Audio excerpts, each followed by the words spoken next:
Hello everyone, मैं विनय Upadhyay present कर रहा हूँ और हम लोग कर रहे हैं जनवरी 2022 से लेकर दिसंबर 2022 तक के सभी इंपॉर्टेंट करंट अफेयर्स के क्वेश्चंस एमसीक्यूज़ के फॉर्मेट्स में। सभी प्रश्नों के लिए 4 ऑप्शंस रहते हैं और आप पहले खुद से प्रयास करते हो, फिर उन सभी प्रश्नों को मैं डिटेल में डिस्कस करता हूँ। मतलब एक क्वेश्चंस के सहारे हम लोग 8 से 10 क्वेश्चंस और उसके आसपास की चीज़ों को कवर करते हैं। अभी तक आपने टेलीग्राम ग्रुप नहीं जुड़ा है तो ज़रूर जुड़िए, लिंक डिस्क्रिप्शन में है। चलिए शुरू करते हैं और आज के सभी प्रश्नों को एक एक करके देखते हैं। पीछे के सभी वीडियोस आपको करंट अफेयर्स के प्लेलिस्ट में मिल जाएगा। तो चलिए स्टार्ट करते हैं। पहला क्वेश्चन आपके सामने है कि भारत के लगभग 5000 किलोमीटर की क्षमता वाली मिसाइल टेस्ट का ऐलान नोटम जारी करते हुए ही किस देश ने अपना जासूसी जहाज हिंद महासागर में भेजा है? भारत के लगभग 5000 किलोमीटर की क्षमता वाली मिसाइल टेस्ट का ऐलान करते ही किस देश ने अपना जासूसी जहाज हिंद महासागर में भेजा है? तो ये किया है चाइना ने। न्यूज जो वेबसाइट है ना, द प्रिंट, आपने सुना होगा इसके बारे में। तो इसी ने भी हाल ही में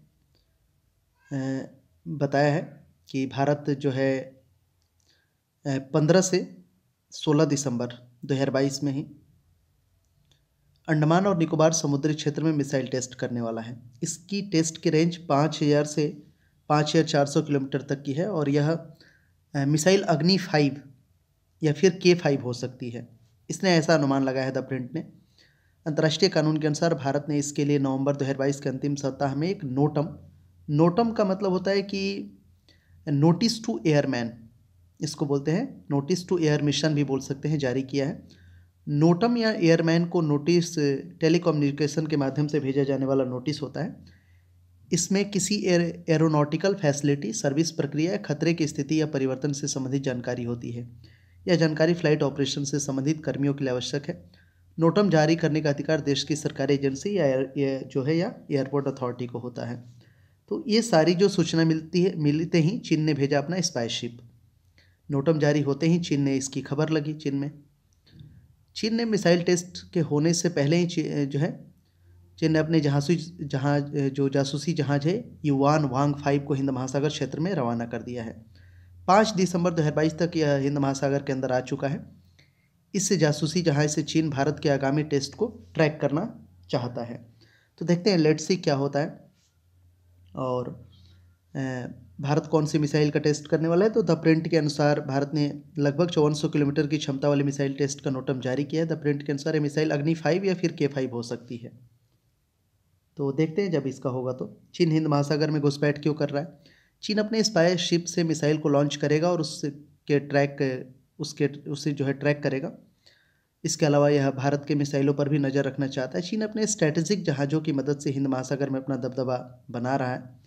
अग्नि 5 की अगर हम लोग बात करें तो यह परमाणु क्षमता वाला इंटरकॉन्टिनेंटल बैलिस्टिक मिसाइल है। इसका रेंज 5000 से 5500 किलोमीटर तक मार करने की है। इसका डिजाइन DRDO ने किया है। उत्पादन भारत डायनेमिक्स लिमिटेड कर रहा है। इस मिसाइल के इस्तेमाल का कंट्रोल स्ट्रेटेजिक फोर्सेस कमांड के पास है। एक ऐसे ही K5 है। यह परमाणु क्षमता वाली सबमरीन लॉन्च्ड बैलिस्टिक मिसाइल है। K5 मिसाइल की रेंज 5000 से 6 किलोमीटर है और यह निर्माणाधीन है। इस मिसाइल को भी DRDO ने ही लॉन्च किया है। तो देखते हैं कौन होगा। तो ये क्लियर हो गया आपका। आगे बढ़ेंगे अगले प्रश्न की तरफ। अगला प्रश्न है कि वर्ल्ड बैंक की report migration and development brief 37 के अनुसार वर्ष 2022 में दुनिया में सबसे ज़्यादा रेमिटेंस किस देश को मिलने की उम्मीद है? तो इसका सही उत्तर होगा भारत को। ये जो वर्ड यूज किया ना, रेमिटेंस, तो रेमिटेंस मतलब होता है कि जब कोई प्रवासी दूसरे देश में रहते हुए उस देश से अपने मूल देश में पैसा भेजता है तो उसे रेमिटेंस कहते हैं। रेमिटेंस निम्न और मध्यम आय वाले देशों के लिए घरेलू आय का एक महत्वपूर्ण स्रोत होता है। तो मतलब बाहर अगर जितने लोग रह रहे हैं भारत से, और अगर वो भारत में पैसा भेजते हैं वहाँ से कमा के, तो उसी को क्या बोलते हैं? रेमिटेंस बोलते हैं। और ये एक बहुत ही बड़ा एसेट्स होता है उस देश के लिए अगर इस तरह का आय का सोर्स है। तो भारत जो है सबसे ज़्यादा, मतलब सबसे ज़्यादा पैसा भारत में आ रहा है। बाहर से दूसरे देशों में से भारत में लोग कमा कमा के भेज रहे हैं भारत में। उसी से संबंधित क्वेश्चन है कि वर्ल्ड बैंक की report migration and development brief 37 के अनुसार भारत को वर्ष 2022 में कितने डॉलर रेमिटेंस मिलने की उम्मीद है? तो ये रेमिटेंस है $100 बिलियन। नंबर 1 पे भारत है। इस रिपोर्ट का नाम क्या है? Migration and development brief 37। ये रिपोर्ट नवंबर 2022 में आया है। Remittance brave global headwinds special focus climate migration 30 नवंबर 2022 को ये पब्लिश हुआ है। वर्ल्ड बैंक जो है कि रिपोर्ट के अनुसार भारत को वर्ष 2022 में रेमिटेंस में रिकॉर्ड $100 बिलियन प्राप्त होने की उम्मीद है। रेमिटेंस के मामले में भारत के इस वर्ष शीर्ष रेमिटेंस प्राप्तकर्ता होने की उम्मीद है। मतलब 2021 में जो रेमिटेंस था भारत का, उसमें लगभग 7.5 से 12% की बढ़ोतरी होगी, प्लस होगा, इंक्रीज होगा, ऐसा मानना है। टॉप रेमिटेंस देश की बात करें तो भारत पहले नंबर पे $100 बिलियन, दूसरे पे मैक्सिको है $60 बिलियन, तीसरे पे चीन $51 बिलियन, चौथे पे फिलीपींस $38 बिलियन और पाँचवें पे इजिप्ट यानी कि मिस्र $32 बिलियन। भारत के पड़ोसी देशों में बात करें तो पाकिस्तान $29 बिलियन और बांग्लादेश $21 बिलियन। अब यहाँ पे एक और सवाल हो सकता है कि भारत में इतना ज़्यादा रेमिटेंस होने की उम्मीद क्यों है? तो रिपोर्ट के अनुसार क्वालिफिकेशन में स्ट्रक्चरल शिफ्ट से भारतीय प्रवासियों के डेस्टिनेशन में काफ़ी बदलाव हुआ है। क्वालिफिकेशन में स्ट्रक्चरल शिफ्ट से अर्थ यह है कि अच्छी क्वालिफिकेशन के कारण भारत को ज़्यादा पैसे मिल रहे हैं। मतलब अब पैसा सिर्फ वर्कर्स से नहीं आ रहा है, बल्कि अब पैसा प्रोफेशनल लोगों से भी आ रहा है। रेमिटेंस भारतीयों की उच्च शिक्षा के स्तर के कारण बढ़ी है। तो यही सारी चीज़ें। वर्ल्ड बैंक की हम बात कर रहे हैं तो मुख्यालय वाशिंगटन डीसी और अध्यक्ष डेविड माल्पस हैं। चलिए बढ़ते हैं अगले प्रश्न की तरफ। भारत ने G20 की अध्यक्षता संभालने के बाद पहली शेरपा मीटिंग किस शहर में आयोजित की है? सही आंसर होगा उदयपुर। भारत ने, आपको पता होगा, भारत जो है 1 दिसंबर 2022 को G20 की अध्यक्षता संभाल लिया है भारत ने। हालांकि इससे पहले 16 नवंबर को पीएम मोदी को इंडोनेशिया के प्रेसिडेंट जोको विडोडो ने गैवेल बोले तो हथौड़ा सौंप दिया था। G20 शेरपा की बैठक 4 से 7 दिसंबर 2022 को उदयपुर में हुई। इसमें वर्ष 2023 सितंबर में होने वाली बैठक के लिए एजेंडा तय किया गया। इसमें G20 सदस्य देशों, आमंत्रित देशों और अंतर्राष्ट्रीय संगठनों के प्रतिनिधि भाग लिया। किन मुद्दों पर बातचीत हुई? तो हरित विकास के विषय पर, महिलाओं के नेतृत्व वाले विकास पर, SDG जो है SDG सस्टेनेबल डेवलपमेंट गोल्स के कार्यान्वयन में तेजी लाने और लचीले विकास को सुविधाजनक बनाने पर हुआ। भारत ने सम्मेलन में किन किन देशों को अतिथि के तौर पर आमंत्रित किया है? तो बांग्लादेश, मिस्र, Mauritius, Netherland, Nigeria, Oman, Singapore, Spain और संयुक्त अरब अमीरात। सम्मेलन में अंतर्राष्ट्रीय संगठन को भी आमंत्रित किया गया, जैसे अंतर्राष्ट्रीय सौर संगठन, coalition for disaster resilient infrastructure, Asian development bank, ये सब आएगा। G20 का विषय क्या है, थीम क्या है, आपको पता होना चाहिए। G20 का जो थीम है वो है वसुधैव कुटुंबकम, एक पृथ्वी, एक परिवार, एक भविष्य। भारत 200 से अधिक बैठकों की मेजबानी 50 से अधिक शहरों में करेगा। चलिए बढ़ते हैं आगे अगले प्रश्न की तरफ। अब बताना शेरपा किसे नियुक्त किया गया है भारत का G20 के लिए, ये आप कमेंट सेक्शन में। दुनिया का सबसे बड़ा सक्रिय ज्वालामुखी लगभग 40 वर्षों में पहली बार 27 नवंबर 2022 में फटा, इसका नाम बताएं। इसका नाम है मौना लोआ। दुनिया का सबसे बड़ा सक्रिय ज्वालामुखी मौना लोआ 1984 के बाद, 1984 के बाद पहली बार ये फटा है 27 नवंबर 2022 को। यह ज्वालामुखी अमेरिका के हवाई प्रांत में है। यह ज्वालामुखी भारी मात्रा में सल्फर डाइऑक्साइड और दूसरी ज्वालामुखीय गैस जो है मतलब उगल रहा है। लावा 1000 डिग्री सेल्सियस के तापमान पर ज्वालामुखी के किनारे नीचे बह रहा है, लेकिन विशेषज्ञों का कहना है कि अभी भी स्थानीय निवासियों के लिए एक बड़ा खतरा नहीं है। मौना लोआ की हम बात कर रहे हैं तो मौना लोआ 5 ज्वालामुखियों में से एक है, जिसने प्रशांत महासागर में अमेरिकी राज्य हवाई द्वीप का निर्माण किया था। मौना लोआ किलोवेया ज्वालामुखी के उत्तर में है। मौना लोआ द्रव्यमान और आयतन दोनों में सबसे बड़ा सब एरियल ज्वालामुखी है। ऐतिहासिक रूप से पृथ्वी का सबसे बड़ा ज्वालामुखी माना जाता है। मौना लोआ का शिखर समुद्र तल से 13,680 फीट ऊपर है, लेकिन इसका आधार समुद्र तल पर है। वहाँ से शिखर तक 30,085 फीट, जो इसे माउंट एवरेस्ट से भी ऊंचा बनाती है। 1984 के मार्च अप्रैल में पहली बार ये फटा था। ज्वालामुखी क्या है यह तो आपको पता है। ज्वालामुखी बेसिकली विस्फोट के बारे में बात करने से पहले यह जानना जरूरी है कि ज्वालामुखी क्या है। तो ज्वालामुखी पृथ्वी की सतह से एक उद्घाटन या टूटना है जो मैग्मा, जो गर्म तरल और अर्ध तरल चट्टान के रूप में निकलता है। ज्वालामुखी राख और गैसों को बाहर निकालता है। शब्द में कहें तो ज्वालामुखी पृथ्वी की सतह पर उपस्थित ऐसी दरार या छिद्र, वेंट होता है, जिसके माध्यम से पृथ्वी के आंतरिक भाग से लावा, राख, पिघली चट्टानें और गैस बाहर निकलती हैं।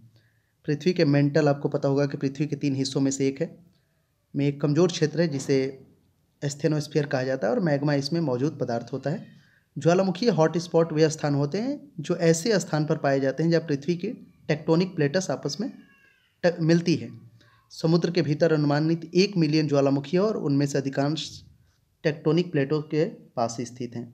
जब टेक्टोनिक प्लेट आपस में टकराती है तो इससे तापमान और दबाव बढ़ता जाता है। इसके बाद फिर मैग्मा बनता है जो कि पृथ्वी की सतह के अंदर पिघला हुआ पदार्थ होता है। जब यही मैग्मा पृथ्वी की आंतरिक परत से बाहर आता है तो उसे लावा कहते हैं। तो ये तो ज्वालामुखी वगैरह के बारे में हो गया, पता ही होगा ये सब आपको। इस्लामी कट्टरपंथी समूह द्वारा शासित किस देश ने दिसंबर 2022 में भारत से विशेष निवेश करने की गुहार लगाई है? तो अफ़गानिस्तान ने ऐसा किया है। अफ़गानिस्तान को भारतीय निवेश की आवश्यकता है। तालिबान के एक प्रतिनिधि ने 4 दिसंबर 2022 को द हिंदू न्यूज़पेपर को बताया। तालिबान के राजनीतिक कार्यालय के प्रमुख सुहैल शाहीन ने कहा कि तालिबान के नेताओं ने काबुल में भारतीय दूतावास के मिशन के प्रमुख से मुलाकात की है। इस मुलाकात में भारत को अफ़गानिस्तान में निवेश करने के लिए आमंत्रित किया गया है। अफ़गानिस्तान में इंफ्रास्ट्रक्चर को बनाने और बनाए रखने में मदद के लिए भारत को आमंत्रित किया गया है। बहुत सारे निवेश भी किए हैं भारत ने। पिछले 2 दशकों में भारतीय पब्लिक और प्राइवेट संस्थाओं ने मुख्य रूप से अफ़गानिस्तान के इंफ्रास्ट्रक्चर सेक्टर में लगभग $3 बिलियन का निवेश किया है। पिछले साल तालिबान की वापसी के बाद निवेश बंद हो गया था, आपको पता ही है। तो देखते हैं आगे आने वाले समय में क्या होता है और भारत उन पर काम करने में फिर से शुरू कर सकता है जो प्रोजेक्ट्स बीच में बंद हुए थे। शाहीन ने हालांकि भारतीय कंपनियों के लिए शांतिपूर्ण कामकाजी माहौल का आश्वासन दिया है। उन्होंने कहा है कि भारत की सुरक्षा हमारी जिम्मेदारी है, भारतीयों की सुरक्षा हमारी जिम्मेदारी है और हम उन्हें आश्वस्त करते हैं। अफ़गानिस्तान की बात करें तो deputy prime minister Abdul Ghani Baradar, राजधानी यहाँ की काबुल है और मुद्रा अफ़गानी रुपया है। सशस्त्र सेना झंडा दिवस, आर्म्ड फोर्सेस फ्लैग डे कब मनाया जाता है? तो ये 7 दिसंबर को। इसका उद्देश्य शहीदों और वर्दी में पुरुषों का सम्मान देना है। अंतर्राष्ट्रीय नागरिक उड्डयन दिवस, इंटरनेशनल सिविल एविएशन डे कब मनाया जाता है? तो 7 दिसंबर को ये भी मनाया जाता है। अंतर्राष्ट्रीय नागरिक उड्डयन दिवस हर वर्ष 7 दिसंबर को मनाया जाता है। इस दिवस का उद्देश्य दुनिया में सामाजिक और आर्थिक विकास के लिए अंतर्राष्ट्रीय नागरिक उड्डयन के महत्व के बारे में जागरूकता फैलाना है। इस दिवस को अंतर्राष्ट्रीय नागरिक उड्डयन संगठन मनाता है। इसकी घोषणा संयुक्त राष्ट्र जो महासभा है UNGA, United nation general assembly ने किया था 1996 में। इस बार का अगर आपसे पूछे कि थीम क्या है, तो थीम है 2022 का वैश्विक विमानन विकास के लिए उन्नत नवाचार। अंतर्राष्ट्रीय नागरिक उड्डयन संगठन जो है, इसका स्थापना 7 दिसंबर 1944 को हुआ था। इसका मुख्यालय मॉन्ट्रियल कनाडा में है और इसके अध्यक्ष वर्तमान में है सल्वाटोर सियाचिटानो। भारत और किस देश के बीच संगम युद्धाभ्यास दिसंबर 2022 में आयोजित हुआ? तो भारत और किस देश के बीच में? तो भारत और USA के बीच में संगम नाम का मिलिट्री एक्सरसाइज, ये नेवी का है, ठीक है, इंडियन नेवी और US नेवी के बीच में। भारतीय नौसेना मार्को और अमेरिकी नेवी सील भाग ले रही है इसमें। गोवा में ये बेसिकली आयोजित हुआ है और शुरू अभी तो चल रहा है, ये 1 दिसंबर 2022 से शुरू हुआ। संगम युद्धाभ्यास 3 हफ्ते तक चलेगा। ये 7वां संस्करण है इसका। पहला संस्करण इसका 1994 में आयोजित किया गया था। यह दोनों देशों के बीच सैन्य और कूटनीतिक पहल है। इसका उद्देश्य समुद्री विशेष अभियानों में विचारों और अनुभवों को शेयर करना है। भारतीय नौसेना मार्को की बात करें तो स्थापना 1985 में हुआ था। यह भारतीय समुद्री विशेष फोर्स, मरीन स्पेशल फोर्सेस के रूप में काम करती हैं।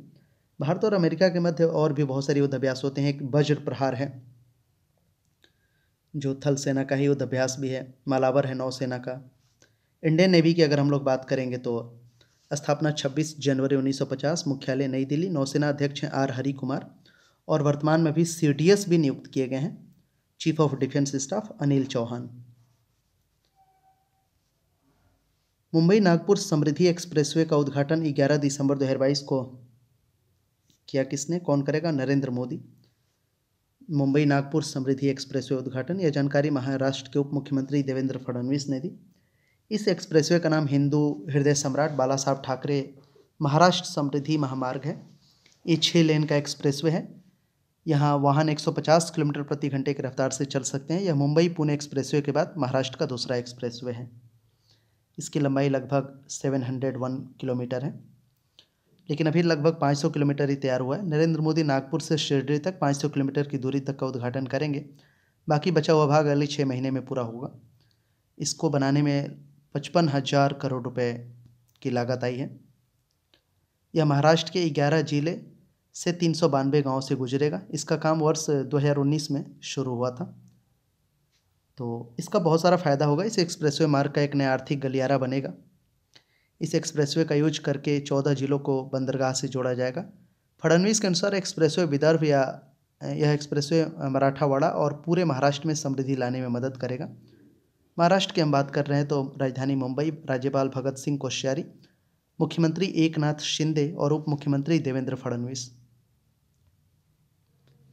किस जगह आयोजित हॉर्नबिल फेस्टिवल के 23वें संस्करण का उद्घाटन उपराष्ट्रपति जगदीप धनखड़ ने किया? तो कोहिमा जो है ये नागालैंड के बारे में आप जानते होंगे। नागालैंड का ये कैपिटल है। भारत के उपराष्ट्रपति जगदीप धनखड़ ने 1 दिसंबर 2022 को नागालैंड की राजधानी कोहिमा में हॉर्नबिल, बड़ा एग्जाम में आता है, यूपीएससी में भी एक बार पूछा गया है, हॉर्नबिल महोत्सव के 23वें संस्करण 23rd संस्करण का उद्घाटन किया। उद्घाटन कोहिमा के निकट नागा विरासत गांव किसामा में किया गया।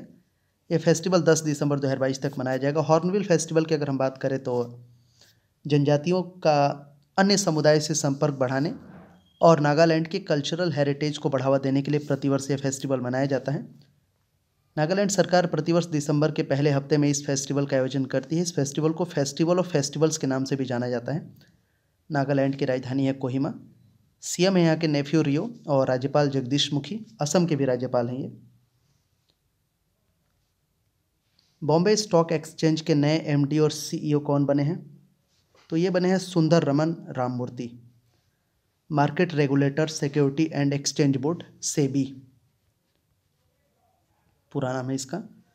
ये मार्केट रेगुलेटर है। सिक्योरिटीज़ एंड एक्सचेंज बोर्ड जो है सेबी ने 28 नवंबर 2022 को बीएसई के प्रबंधक निदेशक और मुख्य कार्यकारी अधिकारी के रूप में सुंदर रमन राममूर्ति की नियुक्ति को मंजूरी दी है। सुंदर रमन राममूर्ति की बात करें तो ये एनएसई के जो है नेशनल स्टॉक एक्सचेंज के उपाध्यक्ष रह चुके हैं। इसके अलावा वे बैंक ऑफ अमेरिका के सीईओ भी रह चुके हैं।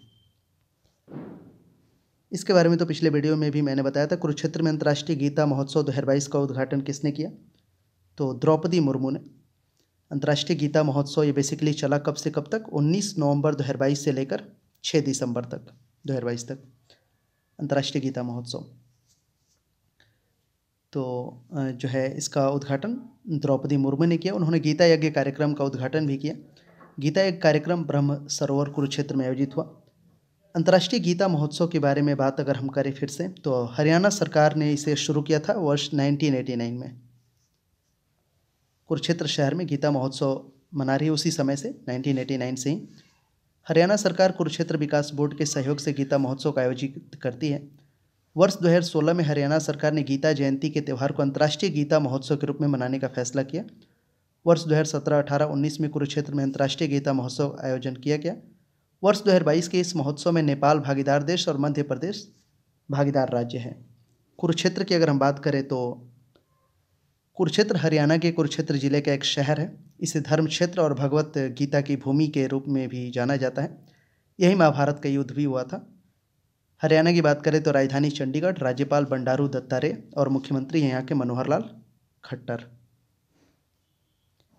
टीबी मुक्त भारत कैंपेन का नेशनल एम्बेसडर किसे बनाया गया है? तो दीपा मलिक को। स्वास्थ्य मंत्रालय ने भारतीय पैरा एथलीट दीपा मलिक को 26 नवंबर 2022 को टीबी मुक्त भारत कैंपेन का नेशनल एम्बेसडर बनाया है। इसके अलावा उन्हें इस कैंपेन का निक्षय मित्र भी बनाया गया। वे देश भर में टीबी ट्यूबरोक्लोसिस जो बीमारी है इसके खिलाफ जागरूकता फैलाएंगी। निक्षय मित्र क्या है? तो निक्षय मित्र योजना एक तरह से क्षय यानी टीबी रोग से पीड़ित लोगों को गोद लेने की योजना है। अभी जो टीबी मुक्त भारत कैंपेन की बात हो रही है, तो टीबी मुक्त भारत कैंपेन मार्च 2018 में प्रधानमंत्री नरेंद्र मोदी ने शुरू किया था। इस कैंपेन का लक्ष्य लोगों में टीबी के बारे में, जिसको क्षय रोग भी बोलते हैं, क्षय रोग, तो टीबी के बारे में जागरूकता पैदा करना है। टीबी की रोकथाम और उपचार के लिए निःशुल्क सेवाएं प्रदान करना है। यह पहल टीबी पीड़ित रोगियों को पोषण, अतिरिक्त निदान और व्यावसायिक सहायता के 3 स्तरों पर सहायता प्रदान करने का प्रयास करती है। दीपा मलिक के बारे में आप जानते होंगे। दीपा मलिक एक भारतीय पैरा एथलीट हैं। 30 वर्ष की उम्र में इन्होंने अपने करियर की शुरुआत की थी। ये पद्मश्री, खेल रत्न, अर्जुन पुरस्कार विजेता भी हैं। भारत की पहली महिला पैरालंपिक पदक विजेता भी हैं। ये वर्तमान में पैरालंपिक कमेटी ऑफ इंडिया के अध्यक्ष भी हैं। तो ये हो गया बहुत सारे क्वेश्चन आज तो मैंने करा दिया आपको। चलो ये आज का सवाल, इसका आंसर कमेंट सेक्शन में करना। यूपी सरकार ने वर्ष 2041 तक किस तीर्थ स्थल को कार्बन न्यूट्रल बनाने की योजना बनाई है? आपके पास ऑप्शन है वाराणसी, वृंदावन मथुरा, प्रयागराज, आगरा। आंसर करना सभी लोग कमेंट सेक्शन में। वीडियो देखने के बाद आप लोग आंसर नहीं करते हो होमवर्क क्वेश्चन का, आंसर करिएगा। अगर वीडियो अच्छा लगा होगा तो ज़रूर लाइक और शेयर करिएगा। चैनल पर नए हैं तो सब्सक्राइब कर लीजिएगा, बेल बटन दबा लीजिएगा, जिससे कि जब भी मैं नेक्स्ट वीडियो लेकर आऊँ तो आपके पास आसानी से पहुँच सके। और पीछे के सभी करंट अफेयर्स के वीडियो आपको करंट अफेयर्स के प्लेलिस्ट में मिल जाएंगे। टेलीग्राम ग्रुप से जुड़िए ज़्यादा से ज़्यादा लोग, वहाँ भी इसी तरह के क्विज़ेस में कराते रहता हूँ और बहुत सारे स्टडी मटेरियल भी शेयर करते रहता हूँ। चलिए मिलते हैं नेक्स्ट वीडियो के साथ। Thank you so much for watching this video.